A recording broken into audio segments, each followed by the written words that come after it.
बच्चों, मैं फिजिक्स गुरुजी वाडिया सर। ब्रह्मास्त्र सीरीज़ जो कि बोर्ड क्लास के बच्चों के लिए चालू की गई है। अगर आपने अब तक इस सीरीज़ से आप नहीं जुड़े हैं या आप इस सीरीज़ में अभी नए हैं तो मैं आपसे रिक्वेस्ट करूंगा कि आप बाकी की 3 वीडियोस जो इसके पहले तक मैं अपलोड कर चुका हूं वो ज़रूर देखें। ये सीरीज़ बोर्ड वाले बच्चों के लिए जो 2024 में क्लास 10th बोर्ड का एग्ज़ाम देने वाले हैं CBSE, उन बच्चों के लिए बहुत ही इंपॉर्टेंट सीरीज़ होने वाली है। इसके अंदर मैं इलेक्ट्रिसिटी चैप्टर का बिल्कुल ज़ीरो से बेसिक से एडवांस लेवल तक के concepts with previous year questions और कुछ प्रैक्टिस क्वेश्चंस भी इस सीरीज़ के थ्रू करवाए जाएंगे। और साथ ही इस सीरीज़ में आपको हैंड रिटन नोट्स भी प्रोवाइड किए जाएंगे, वो भी फ्री ऑफ कॉस्ट। तो वेट ना करें और इस सीरीज़ को ज़्यादा से ज़्यादा बच्चों तक इसे शेयर करें ताकि ज़्यादा से ज़्यादा बच्चे इसका फ़ायदा उठा सकें और ब्रह्मास्त्र की तरह ये आपके बोर्ड के रिज़ल्ट को इम्प्रूव कर सके। तो चलिए टाइम वेस्ट ना करते हुए शुरू करते हैं आज की क्लास। इसके पहले मैं 3 लेक्चर अपलोड कर चुका हूँ। लास्ट लेक्चर में मैंने इलेक्ट्रिक पोटेंशियल और पोटेंशियल डिफरेंस की बात की थी। इस वीडियो में मैं बात करने वाला हूँ इलेक्ट्रिक करंट के बारे में। इलेक्ट्रिक करंट, जैसे कि मैंने आपको इसके पहले वाले वीडियो में बताया था कि हमारे इस चैप्टर में मेजरली 3 मेजर वेरिएबल्स होंगे, जो कि हमारे पास होगा इलेक्ट्रिक पोटेंशियल यानी कि V, इलेक्ट्रिक पोटेंशियल डिफरेंस यानी कि V, second one is current और third one is resistance. Resistance हम इसके बाद पढ़ेंगे। फर्स्ट इसके पहले हम पोटेंशियल और पोटेंशियल डिफरेंस हम पढ़ चुके हैं। अगर आप नए हैं तो एक बार लेक्चर नंबर 3 यानी कि जो वीडियो 3 है वो आप ज़रूर देख लें ताकि आपको पोटेंशियल और पोटेंशियल डिफरेंस अच्छे से क्लियर हो जाए। उसके बाद आप इस वीडियो को देखें। तो हम आज के अंदर बात करने वाले हैं करंट के अंदर, यानी कि इलेक्ट्रिक करंट की हम बात करेंगे। अब इलेक्ट्रिक करंट को समझते हैं पहले। इलेक्ट्रिक करंट एक्चुअल में होता क्या है। इलेक्ट्रिक करंट की अगर मैं डेफिनेशन की बात करूं तो डेफिनेशन होती है इसकी सिंपल सी। क्या डेफिनेशन होती है? तो हम इसकी सिंपल सी डेफिनेशन है the rate of flow of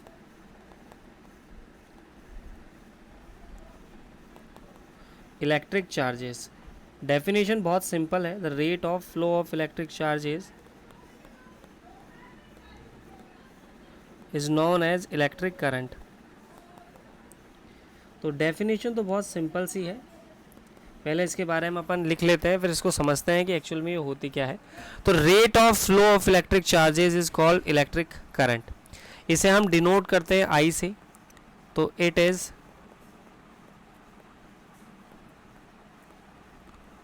denoted by I।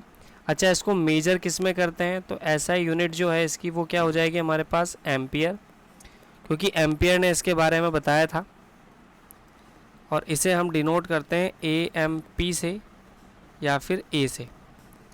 इसके पहले जो हमने पोटेंशियल डिफरेंस पढ़ा था उसको हम वोल्ट में मेजर करते थे, इसे हम मेजर करेंगे एम्पियर में, ठीक है, जिसे आप A से डिनोट करते हो।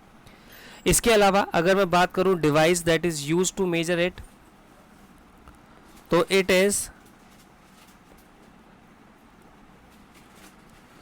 Measured by ammeter. किससे मेजर किया जाएगा? इसको एमीटर से मेजर किया जाएगा। एमीटर का जो सिंबल होता है हमारे पास वो A हो जाएगा। वोल्ट मीटर की तरह ही है। वोल्ट मीटर के लिए V था, एमीटर के लिए A हो जाएगा। इसको हम किस में कनेक्ट करते हैं? तो it is connected in series. इसका इंटरनल रेजिस्टेंस लो रखा जाता है। इंटरनल रेजिस्टेंस लो होगा। For ideal it will be zero. Ideal के लिए इसकी वैल्यू ज़ीरो हो जाएगी। बाकी इसका इंटरनल रेजिस्टेंस जो है वो लो रखा जाता है और इसको सीरीज़ में कनेक्ट किया जाता है। अब इसका फॉर्मूले की अगर मैं बात करूं तो करंट का फॉर्मूला हमारे पास होता है, I का फॉर्मूला हमारे पास होता है Q/T, ठीक है, Q/T। Q यहाँ पर चार्ज है, T यहाँ पर टाइम है। अब देखो ये तो हो गई बुक की बात, जो बुक में लिखा होता है आपको ये बुक में लिखा हुआ मिल भी जाएगा। पर फील तब आता है बच्चों जब हम इसे फील करें कि वाकई में करंट होती क्या है एक्चुअल में। अब देखो इधर आप इसको समझो करंट को। अब ये तो हो गई बेसिक बातें, आप चाहो तो स्क्रीनशॉट ले लेना इसका, ठीक है, और वैसे ही आपको नोट्स में मिलेगा, पर मैं ज़्यादा बेटर मानता हूँ स्क्रीनशॉट लेकर रखें ताकि आपको रिवीजन नोट्स बनाने में हेल्प मिले। मैं पहले भी बोल चुका हूँ, अभी भी बोलूँगा, आप रिवीजन नोट्स साथ के साथ रिवीजन नोट्स भी बनाते चले, क्योंकि रिवीजन नोट्स आपको हेल्प करेंगे, क्योंकि आपने खुद ने लिखे हैं, है ना, हैंड रिटन नोट्स के कंपैरिजन में।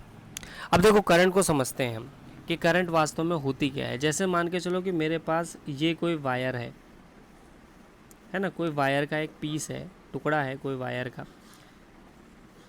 ठीक है,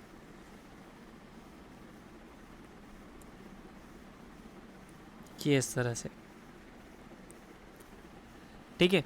अब मान के चलो कि इसके अंदर हमारे पास कुछ इलेक्ट्रॉन्स हैं, ये कुछ इलेक्ट्रॉन्स हैं,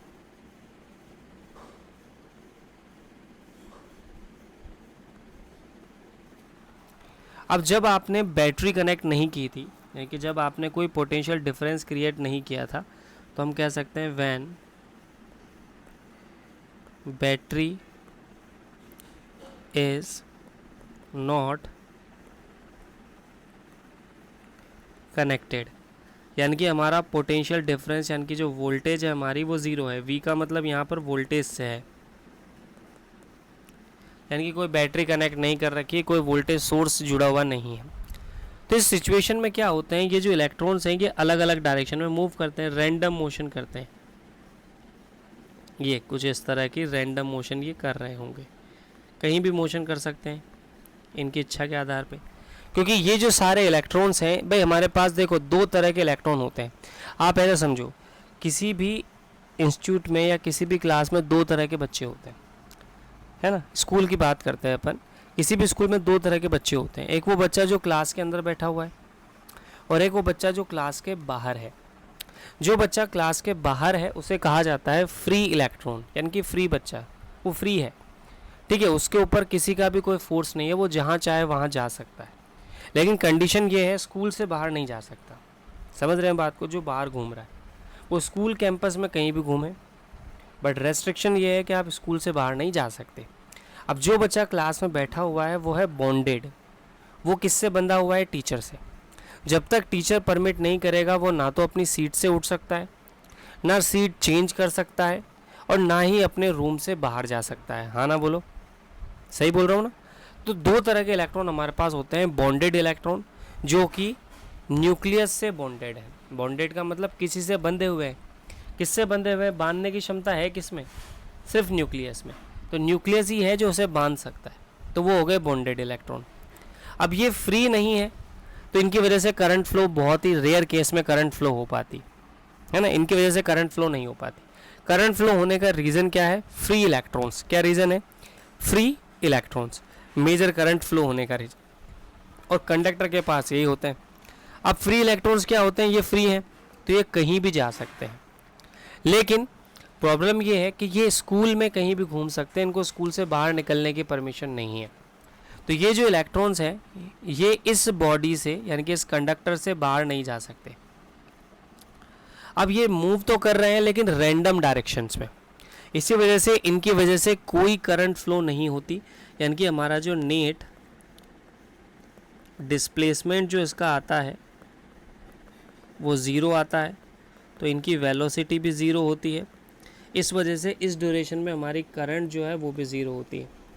यानी कि जैसे मान के चलो आप किसी मेटल की चेयर पर बैठे हो, अब मेटल है कंडक्टर, अब उसके अंदर इलेक्ट्रॉन दौड़ रहे हैं, अच्छी खासी रफ्तार से दौड़ रहे हैं, लेकिन फिर भी हमें शॉक नहीं लगता, है ना।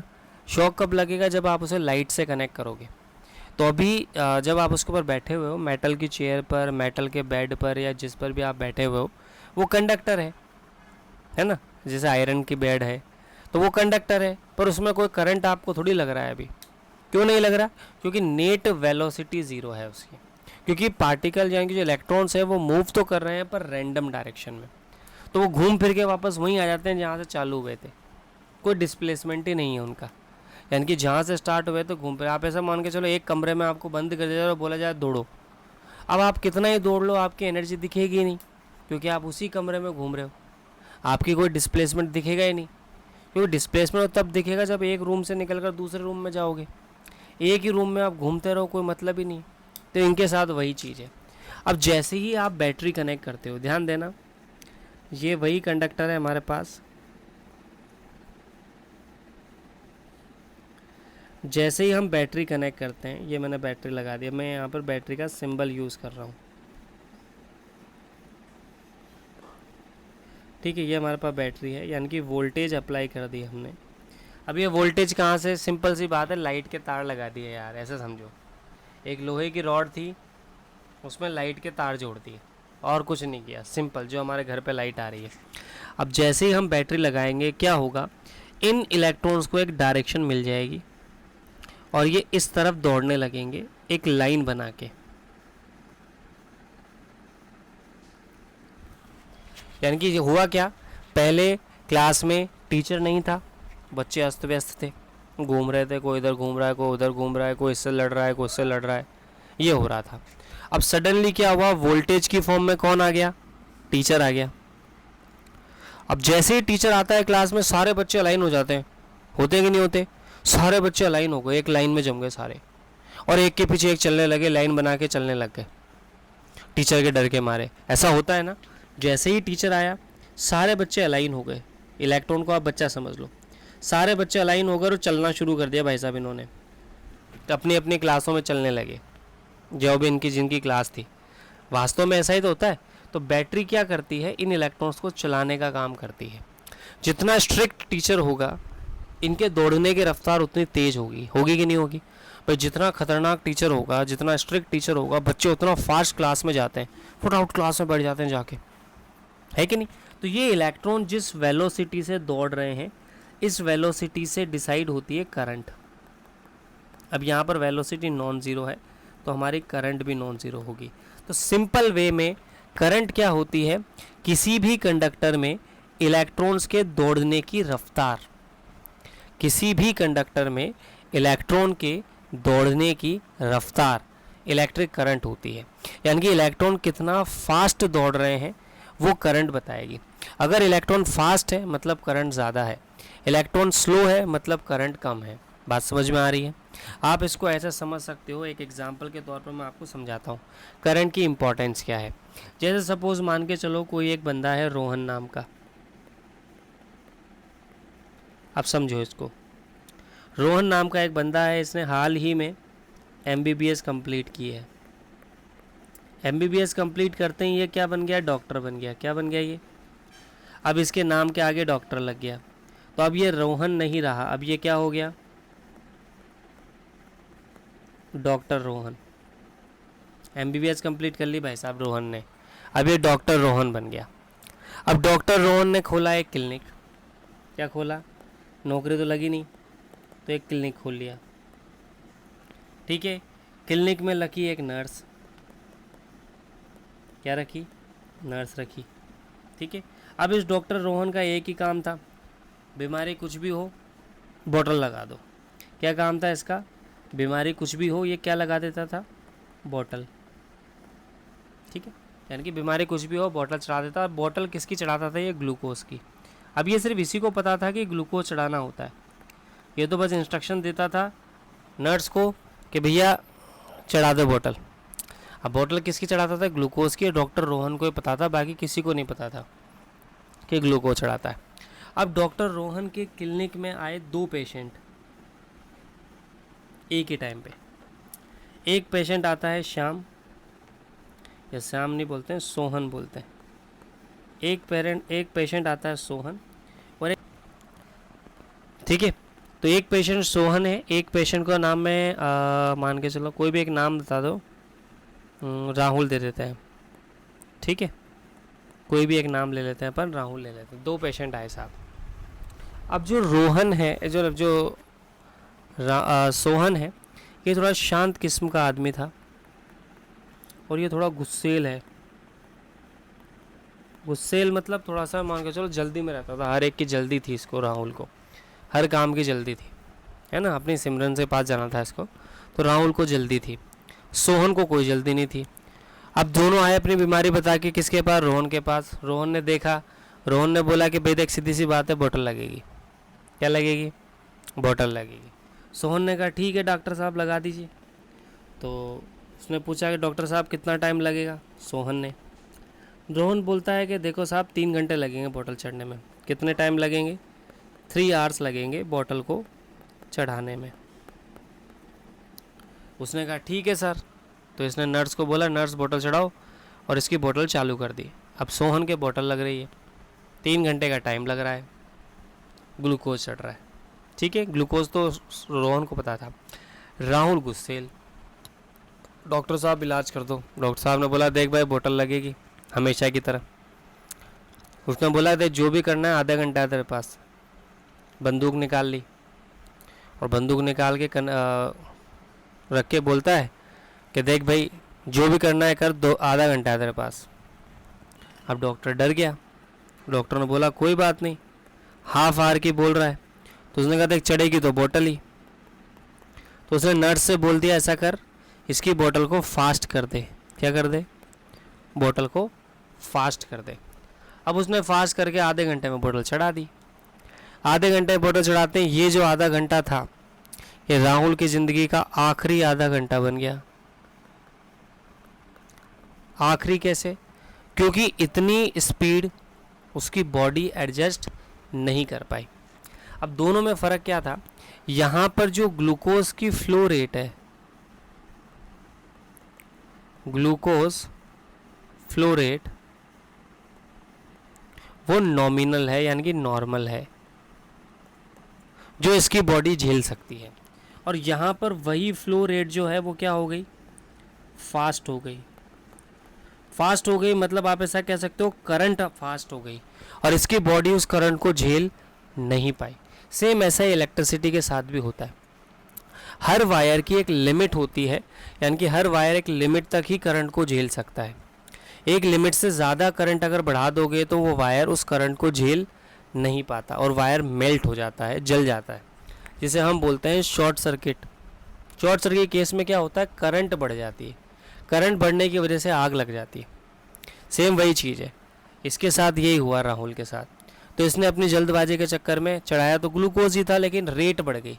तो फ्लो रेट का मतलब ग्लूकोज के फ्लो होने की रेट, इसी को हम करंट बोलते हैं। तो उसी तरह से इलेक्ट्रिक चार्जेस की फ्लो की रेट क्या कहलाएगी? Electric current.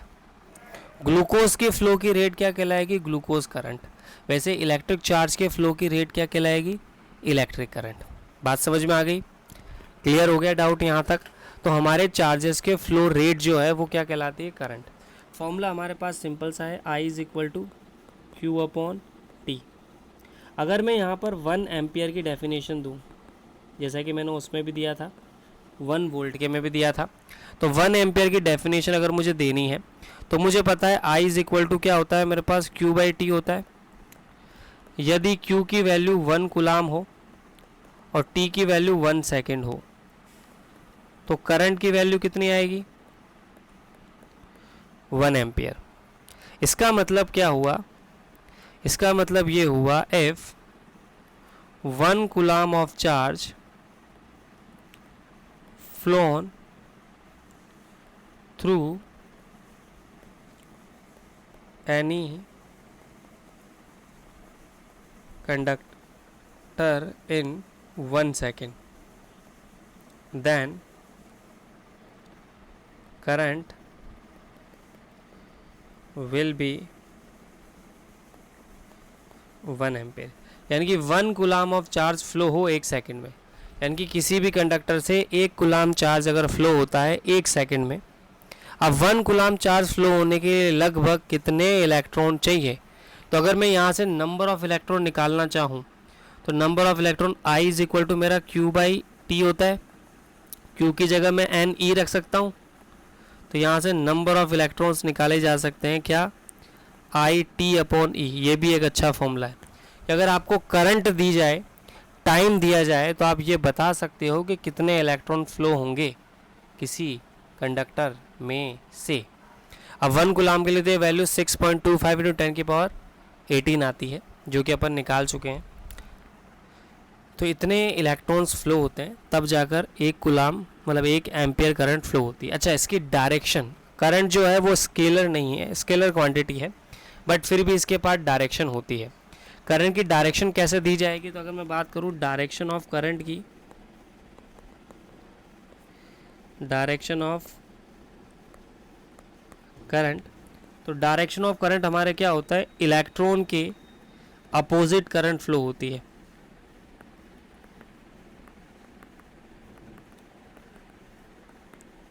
यानी कि अगर इलेक्ट्रॉन इस तरफ चल रहे हैं तो करंट इसके अपोजिट चलेगी, तो इलेक्ट्रॉन की डायरेक्शन के अपोजिट। और करंट कहाँ से कहाँ फ्लो होती थी, प्लस से माइनस की तरफ। ध्यान रखना, करंट फ्लो होती है हायर पोटेंशियल से लोअर पोटेंशियल।